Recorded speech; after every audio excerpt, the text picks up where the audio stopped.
사이비 이단 대책 세미나, 이런 세미나는 사실 이제 이단에 미혹되기 전에 어떻게 하면 잘 분별할 수 있을까, 또 영적으로 건강할 때 또 건강한 면역력을 가져야 되기 때문에 예방 백신을 맞는 그런 시간입니다. 예방 백신의 효력은 이단 바이러스가 들어왔을 때 예방 백신을 맞은 면역 체계가 잘 건강한 분과 또 그렇지 않은 분이 아마 나누어질 것 같습니다. 여전히 이단 신천지는 활동을 활발하게 하고 있습니다. 공개 포교도 하고요, 길거리에서 아주 노골적으로 신천지를 표방하면서 미혹하기도 하고요, 또 과거에 썼던 전략인 속임수 전략, 즉 모략 포교라 그러죠. 모략 포교도 여전히 유효한 상황입니다. 그리고 원래는 11만 수료식을 계획 중에 있습니다. 이제 작년까지 10만 수료식을 했다고 그렇게 숫자를 부풀려서 홍보를 했는데요, 원래는 11만을 모아서 수료하겠다고 또 숫자 부풀리기에 혈안이 되어 있는 상황입니다. 그리고 교주의 나이가 이제 93세가 넘었습니다. 육체가 영원히 살아야 되는 이만희 교주가 이제 죽음이 다가오는 거죠. 그러다 보니까 고향 청도에 현리에 과거와 다르게 빈번하게 내려옵니다. 여러분, 고향을 자꾸 찾는다는 건 무슨 의미일까요? 고향 청도 현리에 가면 이만희 교주가 묻힐 가묘가 있거든요. 그래서 이제 죽음이 임박하다는 걸 또 스스로 그렇게 보여주는 행동이 아닌가, 그런 생각도 듭니다. 어쨌든 이만희 교주가 죽기 전까지는 신천지인들은 큰 충격을, 데미지를 받지 않습니다. 근데 이만희 교주가 죽으면 엄청난 사람들의 이탈이 있을 거라고 저희는 이제 기대를 하고 있고, 또 수많은 신천지로 인한 피해자들, 그들이 사랑하는 가족을 찾을 수 있는 아주 좋은 기회가 점점 다가오고 있다고 저는 생각합니다. 여러분 주변에 신천지 이단에 빠지신 분들이 있을 거예요. 뭐 가족일 수도 있고 친척일 수 있고, 아니면 직장 동료일 수도 있고, 뭐 친구일 수도 있죠. 혹시 내 주변에 내가 아는 사람 중에 신천지 빠진 분이 있다, 손 한번 들어오시겠습니까? 그래서 여기는 뭐 청정 지역이네요. 네. 그럼 이렇게 바꿔서 질문해 보겠습니다.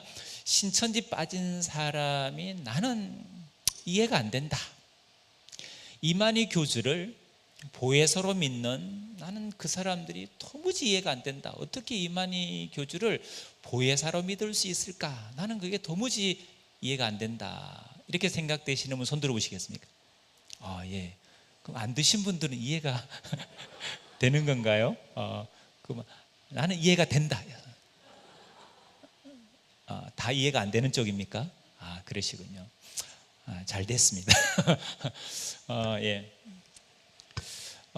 제가 여러분과 두 번째 만남인데요, 제가 이단 신천지로 넘어가는 그 순서, 뭐 패턴, 방법, 이런 것을 제가 첫 번째 만남 때 말씀을 드렸습니다.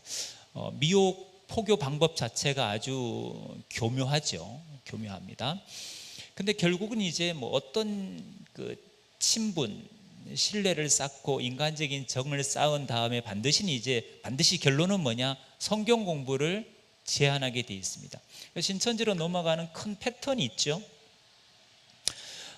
당신의 고민, 당신의 그 문제, 기도 제목, 그런 아픔, 상처, 그 답이 결국 어디에 있다고 그들은 제안하느냐? 성경 안에 그 답이 있다는 거예요. 그 성경 안에 답이 있으니까 당신의 그 고민과 문제를 해결하기 위해서는 성경을 공부해야 성경 안에 있는 답을 얻을 수 있다는 것을 그들은 결론 부분에서 이야기를 합니다. 그래서 성경 공부를 유도하는 거죠. 왜? 성경 안에 너의 문제에 답이 있으니까.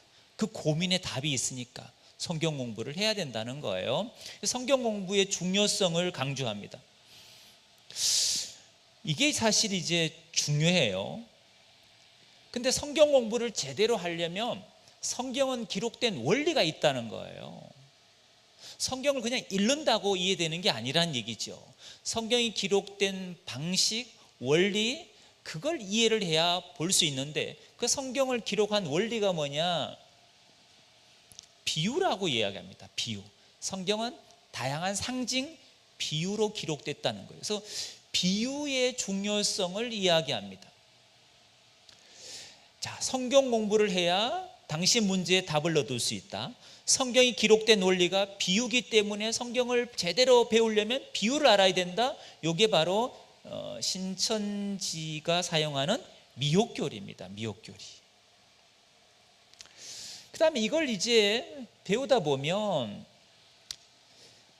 계시록의 중요성을 얘기합니다. 계시록이 너무 중요하다는 거예요. 창세기부터 유다서까지는 교회에서 잘 가르치는데 유독 못 가르치고 안 가르치는 게 뭐냐?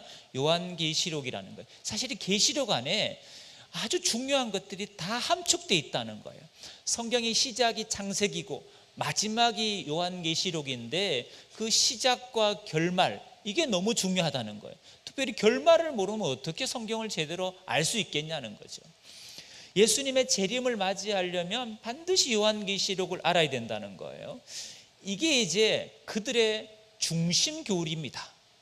그리고 요한계시록이 때가 되어서 이루어졌다는 거예요. 그걸 그들은 이렇게 표현합니다. 실상이래, 실상. 요한계시록이 우리나라 대한민국에서 이루어진 실상을 알아야 된다는 거예요. 그 실상의 핵심이 뭐냐? 실상의 핵심이 이만희 교주가 이 시대 구원자로 왔다는 거예요. 보혜사로 왔다는 거예요. 그를 믿어서 14만 4천에 들어가면 육체가 죽지 않고 영원히 산다는 거예요. 자, 요거는 신천지의 중심 교리입니다. 그들의 가르침의 결론입니다. 미혹교리는 가르침의 첫 단추 시작이에요. 이게 신천지의 핵심 교리입니다. 결국 20만의 신천지인들은 뭐에 세뇌되어 있느냐? 안타깝지만 이만희 교주가 가르치는 교리에 세뇌가 되어 있습니다. 근데 그 교리를 딱 나눠보면 두 가지로 나눌 수 있어요. 미혹교리와 중심교리. 미혹교리는 막 친밀한 신뢰를 쌓은 다음에 처음 성경 공부를 가르치는 게 미혹교리입니다. 그게 제가 말씀드렸어요. 성경을 배워야 되는 이유, 비유의 중요성. 이게 바로 미혹교리입니다. 근데 이걸 다 여기까지 딱 배우다 보면 결론이 뭐냐? 결국 계시록의 주인공이 이만희란 얘기고, 요한계시록이 경기도 과천에서 이루어졌다는 거고, 이만희를 밀어서 14만 4천에 들어가면 육체가 죽지 않고 영생하는 복을 누리게 된다는 게 그들의 중심교리, 결론교리죠. 자, 미혹교리로 시작해서 중심교리로 마치는 겁니다. 근데 미혹률이 어느 정도냐? 이들의 미혹률이, 이 미혹교리를 10명이 접하면 이 중심교리 결론을 몇 사람이 믿느냐? 이만희 교주를 보혜사 구원자로, 육체가 안 죽고 영원히 산다는, 요한계시록 경기도 과천에서 이루어졌다는 이런 허무맹랑한 교리를 몇 사람이 믿게 되느냐? 7명 정도가 믿게 됩니다. 이게 그들의 미혹률입니다. 여러분 어떻습니까? 미혹률이 높습니까? 낮습니까? 대단히 높은 겁니다. 제가 아까 이렇게 질문했습니다. 이만희 교주가 보혜사고 육체가 영원히 죽지 않고, 이걸 이제 신천지인들이 거의 다 믿잖아요. 그런 믿음을 가진 신천지인들이 이해가 됩니까? 안 됩니까? 이렇게 여쭤봤을 때 여러분들이 도무지 이해가 안 된다고 그렇게 대답을 하셨어요. 만약에 저도 신천지 출신이에요. 신천지 14년 동안 미혹돼 있었으니까. 저는 그것도 이만희 교주가 막 보혜사라고 구원자라고 가르쳤던 미혹자잖아요. 그러니까 여러분들이 잘 이해가 안 될 수 있죠. 어떻게 그렇게 믿어지냐 이럴 수 있어요. 근데 처음에 저한테 미혹할 때, 처음에 신천지인이 접근해서 미혹할 때 저한테, 형제님, 요한계시록이 경기도 가천에서 이루어졌습니다. 경기도 가천의 유지열 장막성전에 계시록 2장 3장에 7교회의 7별이 나타났습니다. 7머리 10뿔 짐승은 80년대 있었던 청지기 교육원의 기성교회 목사님 7명이 7머리 짐승입니다. 그리고 그 후에 구원자, 이긴 자, 이 시대 보혜사가 나타났는데 이만희 씨입니다. 그를 믿으면 14만 4천에 들어가고 육체가 안 죽고 영원히 사는 복을 받습니다. 이렇게 저에게 처음에 접근해서 말을 했다면, 미혹했다면 제가 넘어갔을까요? 안 넘어갔을까요? 아무도 안 넘어갔을 겁니다. 저뿐만이 아니라 누구도 신천지에 안 넘어갔을 거예요. 근데 처음에는 미혹 교리를 접했습니다. 성경 공부합시다, 비유 배웁시다, 이걸로 접근했다는 것이 문제입니다. 그래서 여러분들은 중심교리를 들어보니까 신천지인들이 이해가 안 되는 거죠. 그걸 믿는 신천지인이 이해가 안 되는 거예요. 여러분도 그 중심교리를 처음 듣는 순간 절대로 넘어갈 리가 없으니까 당연한 얘기죠. 근데 여러분, 미혹교리를 들어보시고 여러분이 분별할 수 있는 분은 절대 신천지에 안 빠져요. 근데 미혹교리 들을 때 그럴듯하네, 아멘, 이렇게 반응을 보이는 분은 저처럼 신천지 빠질 확률이 대단히 높아요. 대단히 높아요. 그래서 결론교리로 여러분들이 생각하시면 안 되고, 미혹교리를 내가 분별할 수 있으면 여기 안 가요. 근데 이게 분별이 안 되면 여기 7명은 갈 수 있어요. 7명. 그래서 오늘 제가 드리고자 하는 강의 핵심은 뭐냐? 미혹교리를 잘 분별하자. 즉, 오늘 제목이 무슨 예수요? 다른 예수가 뭡니까? 이만희, 정명석, 문선명, 안상홍, 이런 사람이 바로 자기를 그리스도로 하니까, 이 시대 구원자를 하니까 그게 다른 예수잖아요. 다른 영, 다른 영이 뭡니까? 미혹의 영, 적그리스도의 영, 악한 영이죠. 다른 복음, 복음은 예수 그리스도 유일한데 이들이 복음을 변질시켰거든요. 그래서 이걸 이제 우리가 얘기할 때는 기준이 있어요. 바른 예수, 바른 영, 바른 복음이라는 것이 기준이에요.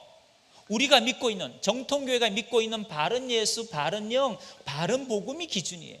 이 기준이 정확한 사람은요, 다른 것이 들어왔을 때 반응을 해요. 왜? 기준하고 다르니까, 내가 믿는 거하고 다르니까 분별이 돼요. 근데 이 바른 기준이 없는 사람들이 이제 혹하는 거죠. 혹해요. 자, 그럼 이제 그들의 미혹교리, 중심교리는 다 여러분이 대충 아니까 제가 그냥 넘어가고, 미혹교리를 좀 중심적으로 말씀드리겠습니다. 가끔 제가 이단 신천지의 미혹교리를 말씀드리는데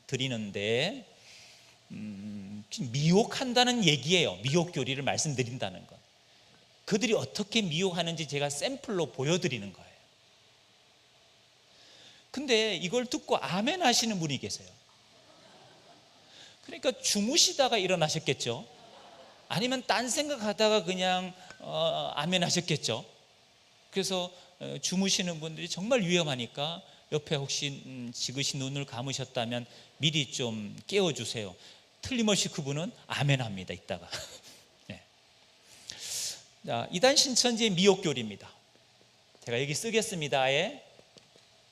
신천지가 어떤 식으로 성경을 가지고 미혹하는지, 성경을 왜곡시키는지 제가 그 샘플을 보여드리겠습니다.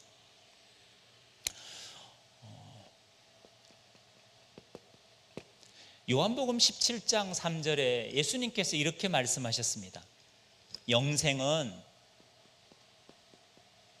구원은 곧 유일하신 참 하나님과 그의 보내신 자 예수 그리스도를 아는 것이다. 여러분, 구원 영생은 예수님을 믿는 것이다. 예수님을 믿는 것이다. 우리가 이거 다 알고 있어요. 근데 요한복음 17장 3절에서 예수님이 강조하신 것은 믿는 것을 강조한 게 아니라 뭘 강조했느냐? 아는 것을 강조했습니다. 구원 영생은 하나님과 예수님을 아는 것이다. 그래서 믿는 것이 영생이란 말도 성경에 있으니까 진리고, 아는 것이 영생이다, 이것도 성경에 있으니까 진리입니다. 그런데 우리가 영생 구원을 얻는 것이 신앙의 목적인데, 이 신앙의 목적인 영생 구원을 얻기 위해서는 하나님 예수님을 우리가 제대로 알아야 될 텐데, 어떻게 하면 하나님 예수님을 알 수 있을까요? 요한복음 1장 1절에 보니까 이렇게 기록이 되어 있습니다. 태초에 말씀이 계시니라. 이 말씀이 하나님과 함께 계셨으니 이 말씀은 곧 하나님이시라. 말씀은 하나님, 하나님은 말씀이라고 기록되어 있습니다. 그래서 우리가 영생 얻기 위해서 하나님의 생각을 알고 싶어요. 하나님의 마음이 어떤지 알고 싶어요. 하나님의 뜻과 섭리가 어떤지 알고 싶으면 어떻게 해야 되느냐? 말씀이 하나님이고 하나님 말씀이니까 말씀, 즉 성경 66권의 창세기부터 요한계시록까지 66권 말씀 속에 들어가 보면 하나님의 생각과 마음과 뜻이 구체적으로 기록이 돼 있기 때문에 우리가 하나님의 뜻을 제대로 알려면 하나님의 뜻이 기록된 성경 말씀을 배우고 알아야 됩니다. 만약에 성경 말씀을 알지 못하고 믿음만 강조하면, 아는 것은 외면한 채 믿습니다만 강조하면 어떤 당황스러운 일이 벌어지는지 마태복음 7장 21절을 가서 한번 읽어보겠습니다. 여러분, 신천지는 미혹할 때 꼭 무슨 말하면서 뭘 찾지요? 성경을 찾습니다. 기억하셔야 됩니다. 여러분, 성경 들고 가르치고 성경 찾는다고 정통이 아니에요. 이단도 성경 들고 성경을 찾고 성경 가지고 미혹한다는 걸 꼭 기억하셔야 돼요.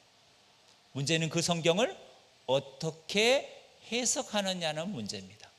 올바른 성경관으로 해석하느냐, 그릇된 자의적이고 아전인수격으로 성경을 해석하느냐, 성경의 해석의 관점에 따라서 정통이 되기도 하고 이단이 되기도 한다는 걸 기억하셔야 돼요.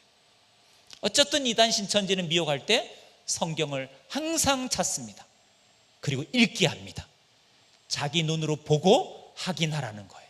성경적이면 믿고 성경적이지 않으면 믿지 말라는 거예요. 마태복음 7장 21절에 보니까 예수님께서 말씀하시기를 나더러 주여 주여 하는 자마다 다 천국 갈 것이 아니고, 그럼 천국 못 간다는 거죠. 주여 주여 해도 천국 못 갈 사람이 있다는 거죠. 어떤 사람이 주여 주여 하면서 천국을 못 갔느냐 보니까 그날에 많은 사람, 적은 사람이 아니에요. 많은 사람이 나더러 이르되, 예수님더러 이르되, 주여 우리가 주의 이름으로 선지자 노릇했지 않습니까? 우리가 주의 이름으로 귀신을 쫓아내지 않았습니까? 우리가 주의 이름으로 적은 권능도 아니고 많은 권능을 행치 아니하였습니까? 이런 사람들이 주님의 이름으로 선지자 노릇하고 주님의 이름으로 많은 능력을 행하고 주님의 이름으로 귀신을 쫓아낸 그들을 향해서 주님은 이렇게 말합니다.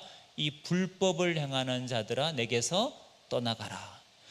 주여 주여 하면서 천국 못 간 사람이 바로 이런 사람이에요. 그럼 우리는 이런 사람을 두고 믿음이 좋다 그럽니까? 믿음이 없다 그럽니까? 주님의 이름으로 가르치고 주님의 이름으로 귀신을 쫓아내고 주님의 이름으로 많은 능력을 행하는 사람 보고 우리는 저 사람 참 믿음이 없네 이럽니까? 믿음이 대단하다 그럽니까? 대단하다 그러죠. 근데 주님은 이 믿음을 불법적이라고 평가하셨어요. 여기서 중요한 게 이거죠. 믿음은 있는 것 같은데 그 믿음에 뭐가 문제가 있는 거죠. 그래서 예수님이 이렇게 말합니다. 주여 주여 한다고 믿는다고 다 천국 가는 것이 아니고 다만 하늘에 계신 내 아버지 뜻대로 행하는 사람만 천국 갈 수 있다는 거예요. 뜻을 알아야 뜻대로 행해서 천국 간다는 거죠.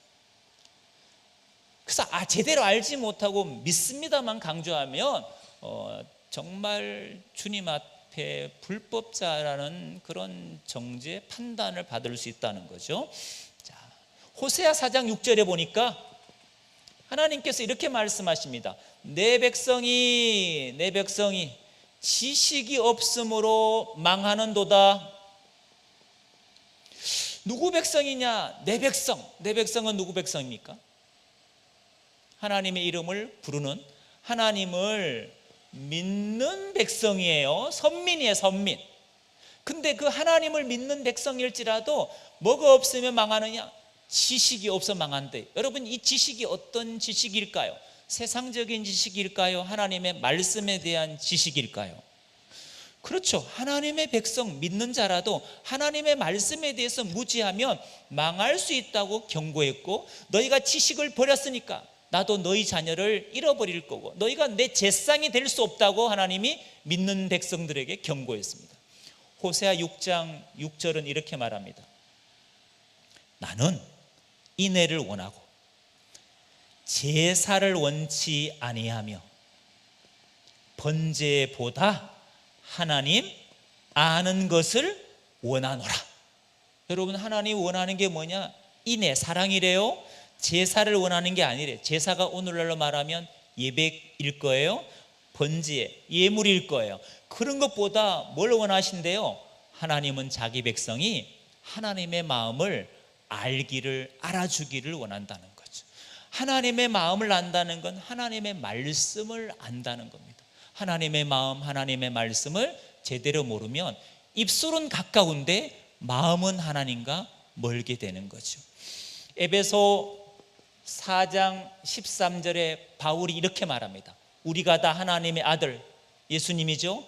예수님을 믿는 것과 아는 일이 하나가 될 때에 온전한 사람을 이룰 수 있다. 예수님을 믿는 것과 아는 지식이 일치될 때 그게 온전한 신앙인이래요. 그럼 이 중에 하나가 빠지면 그건 온전치 못한 신앙이 되는 거죠.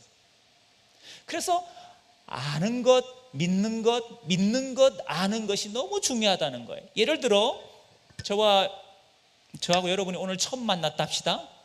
근데 제가 여러분 보고 권사님, 집사님 신뢰가 가요 이런다든지, 여러분이 저보고 초면에 목사님 신뢰가 간다고 말을 한다면 여러분 그거 정상입니까? 비정상입니까?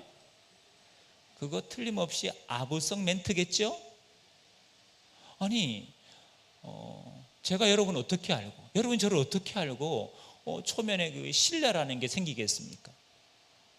신뢰라는 것은 오랜 기간 서로의 마음을 알고 서로의 신앙을 알고 서로의 성격을 알고 그럴 때, 그 사람에 대해서 알 때 그 사람에 대한 신뢰가, 믿음이 생기는 것이 당연한 이치 아니겠습니까?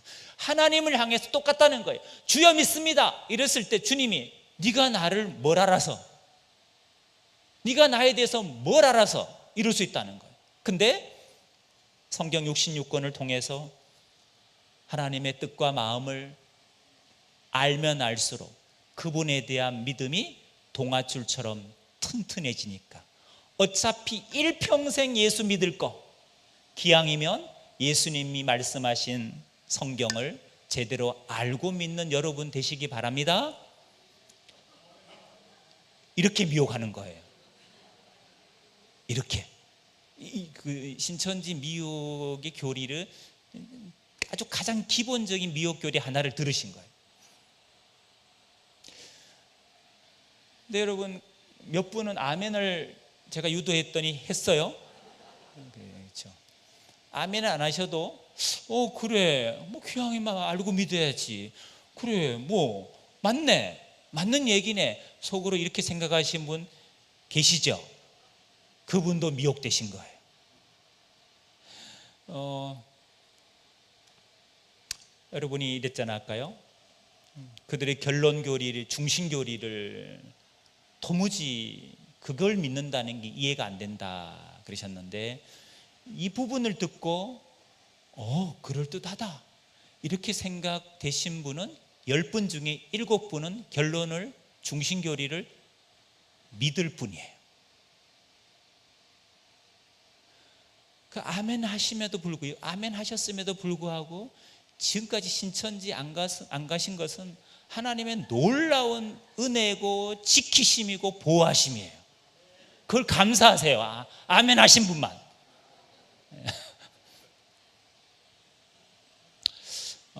이제 우리가 정신을 차리지 않으면, 우리가 진짜 성령 안에서 말씀과 기도로 깨어있지 않으면 이단 교리에 혹할 수도 있어요. 이게 미혹의 시작이라고 제가 말씀드렸어요. 이렇게 계속 하다 보면, 딱 이렇게 해서 몇 달을 하느냐? 1개월을 해요. 이런 내용에 다.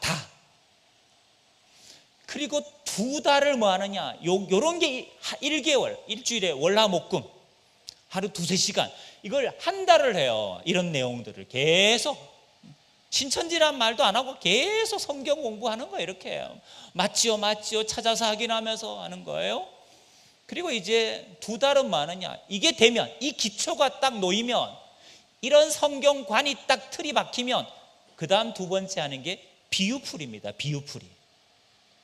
비유풀이 교리를 한번 여러분에게 보여드릴게요. 자, 이거 잘 기억하셔야 돼요. 왜? 아멘 하신 분만.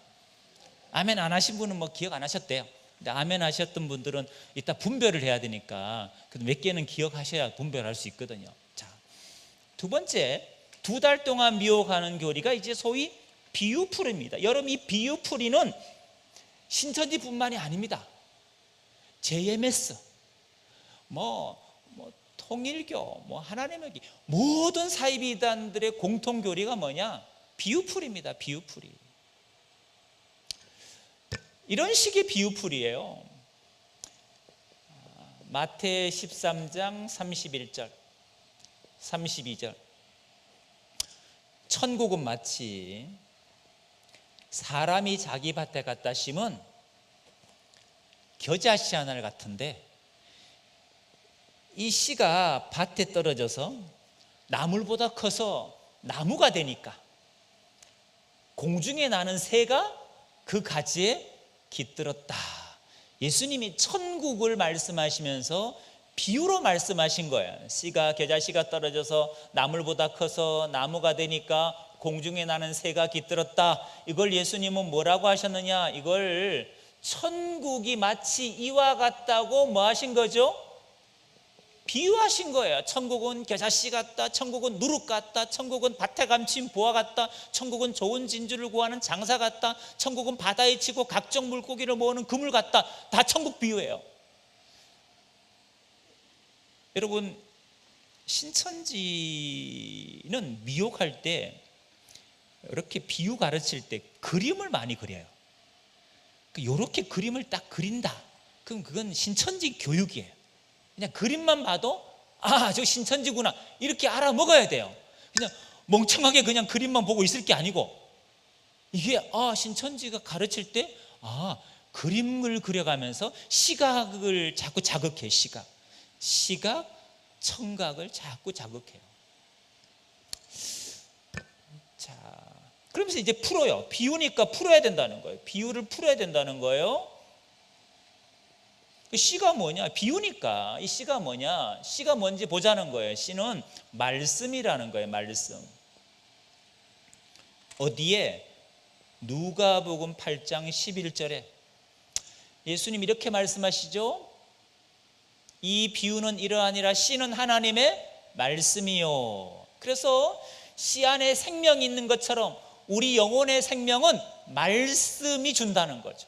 그래서 말씀을 씨로 비유했다는 거예요. 밭은 뭐냐? 밭은 사람의 마음이라는 거예요. 어디에? 누가복음 8장 15절에 좋은 땅은 착하고 좋은 마음. 그래서 씨를 받는 네 가지 밭, 네 가지 마음이 있다는 거예요. 길가 같은 마음, 돌밭 같은 마음, 가시떨기 같은 마음, 좋은 땅, 옥토 같은 마음. 나무는 뭐냐? 나무는 목자라는 거예요. 목자. 사람이라는, 어디에? 요한복음 15장 1절에 예수님이 이렇게 말씀하십니다. 나는 참 포도나무다. 너희 제자는 가지다. 포도나무, 예수님은 목자인데 예수님을 포도나무로 비유했다는 거예요. 그 나무는 목자라는 거예요. 새는 뭐냐? 영이라는 거예요. 영. 어디에? 마태복음 3장 16절에 예수님이 세례받고 물에서 올라오시는데 성령이 비둘기같이, 성령은 비둘기라는 새에 비유했고, 성경 보니까 악한 영도 있는데 악한 영은 요한계시록 18장 2절에 보니까 가증한 새로 비유했다는 거예요. 가증한 새는 악령, 비둘기는 성령. 이렇게.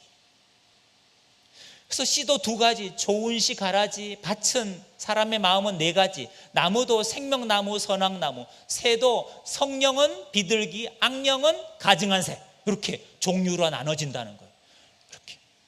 이렇게 단어 풀이를 90개를 합니다. 90개를 가르치는데 2달이 걸립니다.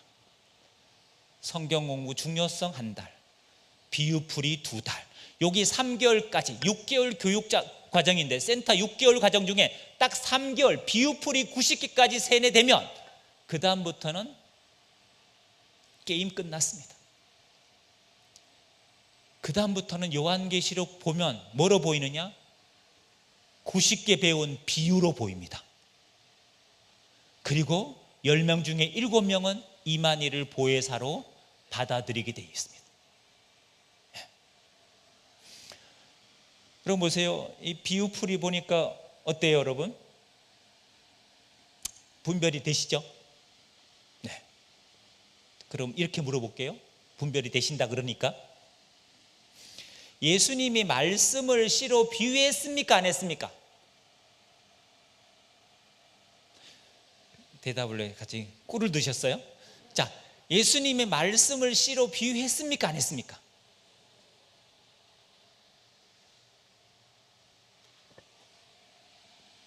누가복음 8장 11절 이 비유는 이러하니라. 씨는 하나님의 말씀이요. 그럼 말씀을 씨로 비유했어? 안 했어요? 했잖아요. 했으면 이게 맞네요. 맞다 하니까 또 왜 맞지? 틀려요, 맞아요? 이제는 아예 대답을 안 하시는군요. 감사합니다.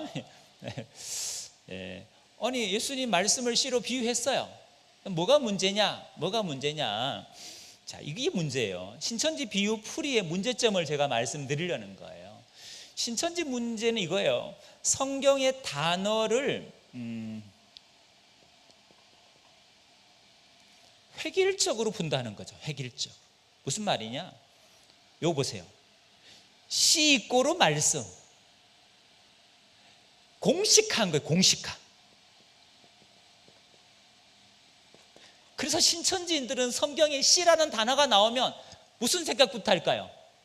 공식화했으니까 말씀. 그런데 이 씨가 하나님의 씨가 있고 사탄의 씨가 있다. 두 가지가 있다는 거예요. 좋은 씨, 가라지라는 거예요. 그럼 좋은 씨, 하나님의 씨는 뭐라고 해석하느냐? 진리, 하나님 말씀. 마귀 씨, 가라지는 비진리, 사탄의 말. 이렇게 나눠져요. 왜? 씨는 말씀이니까 진리 아니면 비진리, 두 가지 씨밖에 없다고 공식화해서 암기를 아예 하고 있어요. 그러니까 뭐 성경 읽다가 씨 나오면 무조건 씨는 진리 아니면 비진리 이렇게 해석하는 거죠.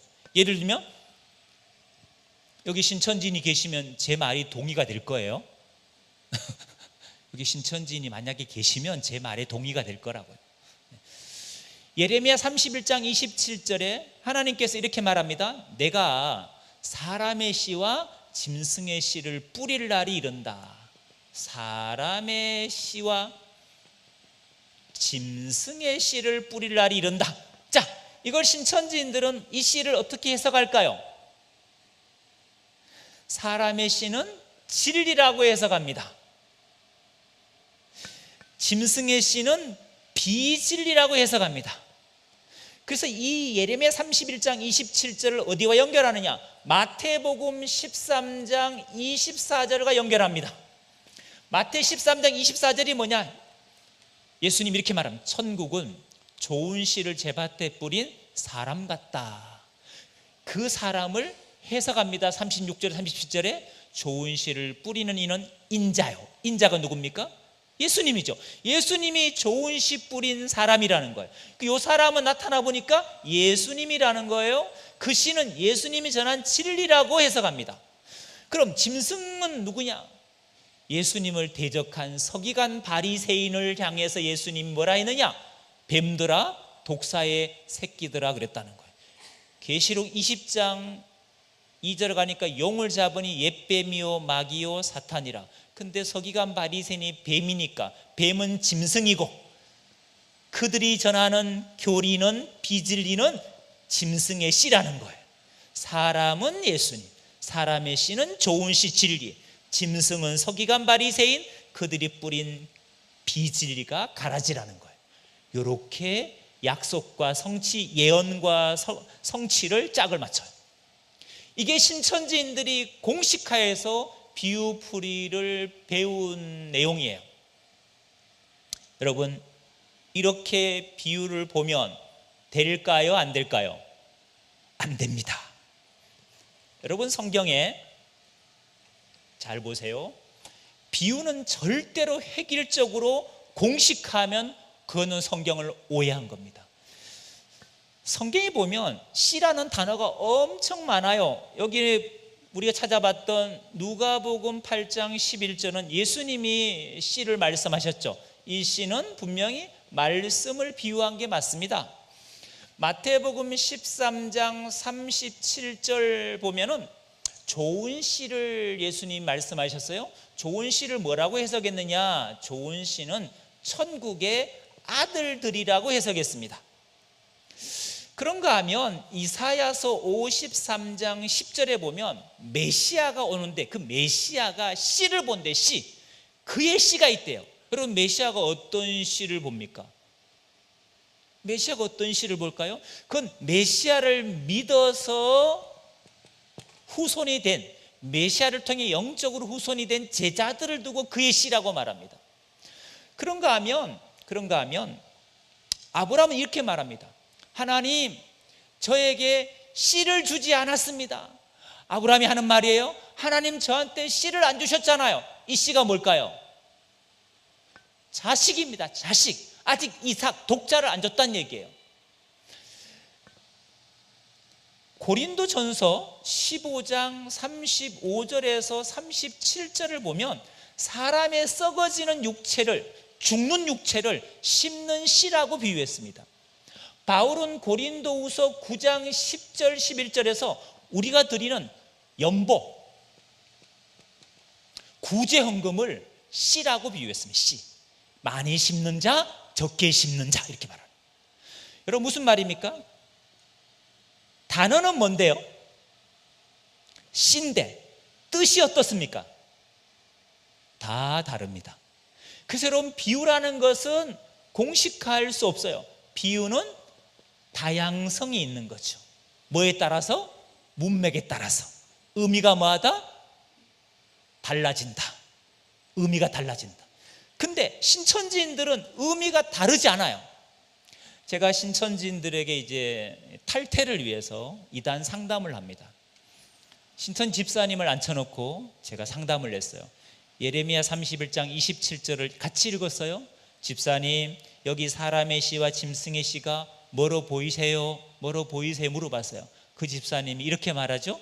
진리와 비진리입니다.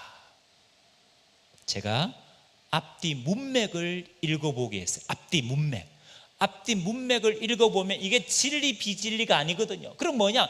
진짜 사람이 자식을 낳아서 이스라엘이 회복되고 그들의 가축, 재산이 불어나고 늘어난 거거든요.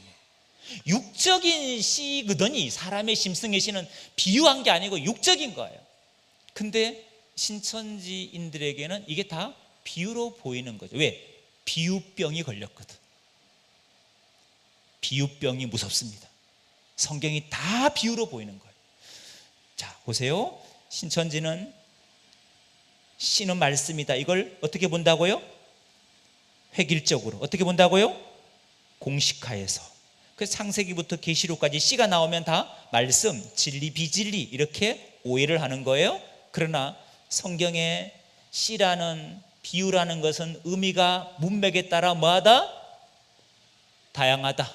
그래서 획일적으로 보면 됩니까? 안 됩니까? 안 됩니다. 안 됩니다. 뭐가 더 잘 기억될까요? 이렇게 획일적으로 교육하는 게 잘 기억이 될까요? 이렇게 정통교회처럼 다양하게 가르치는 것이 잘 기억에 남을까요? 이게 훨씬 기억에 남습니다. 왜? 심플하잖아요. 심플. 단순 명령.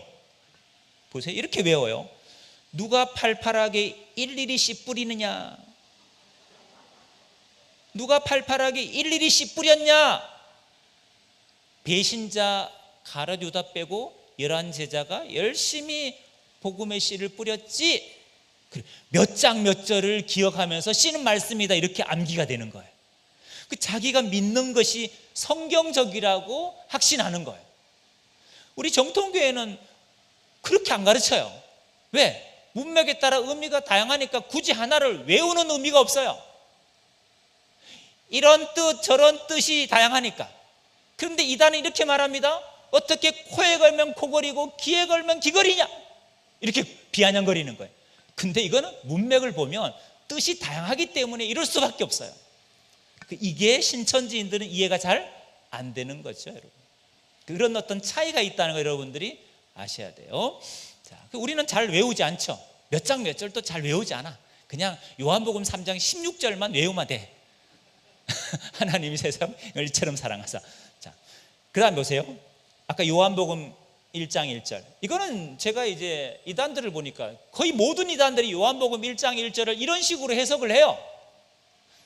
여러분, 태초에 말씀이 계시니라. 이 말씀이 하나님과 함께 계신 이 말씀은 곧 하나님이라. 하나님의 생각과 마음과 뜻을 알려면 말씀이 하나님이니까 말씀 속, 성경 말씀 속 66권 속으로 들어가야 하나님의 생각과 마음과 뜻을 알 수 있다. 이렇게 이단들이 이 요한복음 1장 1절을 오해를 했습니다. 여기서 말하는 말씀은 성경 66권의 말씀이 아닙니다. 로고스는 요한복음 1장 1절의 로고스는 성경을 말하는 게 아니에요. 그럼 뭘 말하느냐? 문맥을, 문장을 읽어야 돼요. 문장. 성경의 문장, 문맥, 단락을 읽는 눈이 필요해요. 성경을 좀 통전적으로 읽어야 된다고요, 여러분. 여러분 성경 통독하시잖아요. 이게 중요한 거예요, 사실은 여러분. 이단들은 이게 안 돼요. 그럼 이단은 어떻게 하느냐? 이단은 반드시 성경을 성구 중심으로 읽어내요. 단어 중심으로 읽어낸다고요. 이게 차이예요. 우리는 성경의 텍스트를 역사적인 배경, 문화적인 배경, 지리적인 배경, 언어적인 배경 이런 상황들을 고려해서 우리는 텍스트 성경을 해석하지만 이단들은 몇 장 몇 절 단어풀이 몇 장 몇 절 이런 식이에요. 이게 그릇된 성경관이고요. 이게 올바른 성경관입니다. 여러분 요한복음 1장 2절에 보면 이렇게 말합니다. 그가 태초에 하나님과 함께 계셨고. 그럼 여기서 말하는 그가는 뭘 가리키는 겁니까? 자, 그가 태초에 하나님과 함께 계셨고 1장 1절은 태초에 말씀이 계시니라.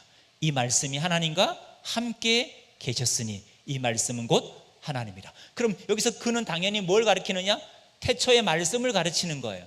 그가 태초의 하나님과 함께 계셨고 만물이 다 그로 말미암아 지은 바 되었으니 지은 것이 하나도 그가 없이 된 것이 없다. 그 안에 생명이 있었으니 이 생명은 사람들의 빛이라. 이 빛을 증거하기 위해서 세례 요한이 왔다는 거예요. 세례 요한은 빛이 아니고 이 빛을, 그를 증거하러 온 사람이라요.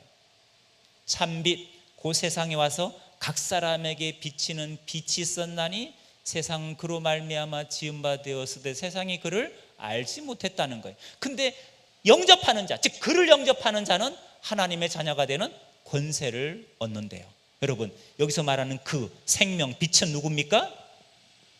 예수 그리스도죠. 그럼 요한복음 1장 1절에 이 로고스 말씀은 누구란 얘기예요? 예수님입니다. 그래서 현대인의 성경을 보면 아주 쉽게 번역해 놨습니다. 이렇게 번역했습니다. 요한복음 1장 1절을 현대인의 성경은 우주가 존재하기 전, 이걸 우리 개역개정은 태초라 그랬어요. 우주가 존재하기 전 말씀 대신 그리스도가 계셨다. 그리스도는 맨 처음부터 하나님과 함께 계셨고 바로 그분이 하나님이시다. 이렇게 말씀이 이단들 주장대로 성경이 아니고 누구라고요? 예수 그리스도가 하나님이라는 얘기, 하나님과 함께 계신 그분이 창조주란 얘기를 하고 있는 거죠. 이 문맥을 못 읽으니까, 문해력이 없으니까 이단들의 그릇된 성경관에 미혹되는 거예요. 그래서 저는 역사적인 배경을 우리가 모를 수 있죠. 언어를 잘 모를 수 있어요. 왜? 신학교 가야 그런 걸 배우니까. 그러나 우리가 조금만 성도들이 열심만 있으면 문맥, 문장, 단락은 읽을 수 있다는 거예요. 이것만 잘 읽혀져도, 이런 문해력만 이해가 돼도, 문장만 읽어낼 수 있는 눈이 있어도 이단의 교리에 절대로 혹하지 않습니다. 그 성경을 우리가 부지런히 읽어야 되는 거예요. 그리고 집중해서 읽어야 되는 거예요. 흰 거는 종이, 검은 건 글씨, 빨간 건 예수님 말씀. 이렇게 읽으면 안 돼요. 이렇게 읽으면 뭘 얘기하는지 절대로 단어나 구절의 함정에 빠지시면 안 돼요. 이사야 34장 16절에 이런 말씀이 있습니다. 너희는 여호와의 책을 한번 자세히 읽어보라. 이것이 하나도 빠진 것이 없고 그 짝이 없는 것이 없으리니 이는 여호와의 입이 이를 명하셨고 그의 신이 이것들을 모았습니다. 아, 하나님 말씀에는 다 짝이 있네. 하나님의 신이, 하나님의 입이 다 이것을 모으고 기록했으니까 다 짝이 있네. 이렇게 읽으시면 안 된다고요. 그 짝이 위에 나오는 이 짐승의 짝이라는 거라고 분명히 이렇게 문맥상 그렇게 기록되어 있다고요. 내 시작은 미약하나 내 나중은 심히 창대하리라. 그런 구절을 우리가 개업집에 선물하는 건 좋아요. 그러나 그 의미가 사업 번창하라는 의미가 되면 여러분 그게 욥기서 8장 7절을 제대로 이해한 건 아니잖아요. 그게 누가 한 말인지, 누가 누구한테 한 말인지, 이런 상황을 우리가 조금 어느 정도 성경의 배경을 이해하고 구절들을 볼 수 있어야 돼요. 안 그러면 결국 내 마음대로 성경을 해석할 수도 있습니다. 이단들이 그러거든, 이단들이. 그래서 여러분 끝으로 한마디만 더 드리면, 한 말씀만 더 드리면, 기준이 있어야 된다. 뭐가 있어야 된다고요? 바른 기준이 있어야 된다. 그래서 우리 정통교회에서 여러분 기준으로 교리를 만들어 놓은 게 있어요. 우리 정통교회에서 이단을 분별하는 7대 기준이죠. 7대 영역이 있어요. 계시론, 신론, 인간론, 기독론, 구원론, 교회론, 종말론, 이게 7대 영역이에요. 성경을 엑기스만 함축한 것, 그걸 우리가 교리라고 그럽니다. 성경이 어떤 것인지를 이해를 해야 돼요. 계시가 성경론이에요. 성경론. 삼위일체 하나님이, 성부, 성자, 성령 하나님이 어떤 분인지 이해하지 못하면 이만희가 보혜사가라 그래도 이게 기준이 없으니까 그런가? 이러네요. 이건 제 얘기. 저는 교회를 다니면서 교리를 배우지 못했어요. 찬양의 은혜는 받았고 설교는 들었고 예배는 드렸는데 교회 학교 중고등부 교사는 했는데 정작 저는 교리를 몰랐고 성경을 제대로 아는 기준이 없었어요. 그래서 이단 신천지 만났을 때 분별이 안 됐어요. 인간이 어떤 존재인지, 예수 그리스도가 누군지, 우리의 구원이 어떤 의미인지 구원의 상태도 몰랐고 구원의 시제도 몰랐어요. 저는요. 구원을 받았다는 말은 뭔지, 구원을 받고 있다는 말은 뭔지, 구원을 받아야 된다는 말은 뭔지 시제도 저는 구분을 못했어요. 성경에 말하는 구원의 다양성도 이해하지 못했어요. 저는 교회가 왜 이렇게 시끄러울까? 이것도 교회론을 이해하니까 교회는 시끄럽더라고요. 교회론을 이해하니까, 요한계시록을 통해 교회론을 이해하니까 교회가 원래 시끄럽구나, 이게 이해가 되더라고요. 여러분, 결국 이단들은 다 그릇된 종말론으로 미혹하는 겁니다. 건강한 종말론이 없으면 그릇된 종말론에 마음을 빼앗길 수 있습니다. 그래서 여러분, 교회에서 교리교육 한다, 성경 통독한다, 성경 공부한다, 그러면 여러분 주저하지 마세요. 바로 신청하세요. 제가 하겠다고. 왜 아멘이 안 나오죠? 정말 중요합니다. 정말 중요합니다. 교회 안에서도 안 하면서 교회 밖에서까지 가서 성경 공부하는 열심을 가진 사람들은 정말 위험한 사람이에요. 제가 사이비 이단을 14년이 빠져 있어요. 14년요. 그 이단들은요, 비진리를 배우잖아요. 다른 복음, 거짓 복음, 거짓말을 배우는데도 이단들은 얼마나 열심히 있는지 몰라요. 그런데 우리 정통교회는 바른 복음, 바른 진리를 배우는데도 너무 게을러요. 열정이 없어요. 열정이. 감동도 없고 열정이 없어요. 이게 저는 놀랍더라고요. 어떻게 이 복음 앞에 감동이 없을까? 어떻게 열정이 없을까? 여러분, 이단들은 미혹하는 데 열정이 있습니다. 우리는 반대로 복음을 전하는 데 열정이 있어야죠. 거짓을 배우는 저런 열심이 있다면 우리는 바른 걸 배우는데 열심을 내는 건 저는 나쁘다고 생각하지 않습니다. 그래서 이 건강한 영분별력을 가지시고 복음 안에서 일평생 건강한 신앙생활을 하시기를 부탁드리겠습니다. 기도하시겠습니다. 하나님, 오늘 거룩한 주일을 맞이하여 이단 경계 주일로 하나님 앞에 예배자로 나와 예배드리게 하여 주셔서 감사합니다. 바른 것과 다른 것을 잘 분별할 수 있는 건강한 신자로 대구 영락교회 한 분 한 분이 믿음 위에 복음 위에 굳건하게 세워지게 하여 주옵소서. 일평생 그리스도 안에서 복음 안에서 순전함과 진실함으로 하나님 앞에 산 제물로 드려지게 하여 주시옵소서. 예수님의 이름으로 기도드리옵나이다. 아멘.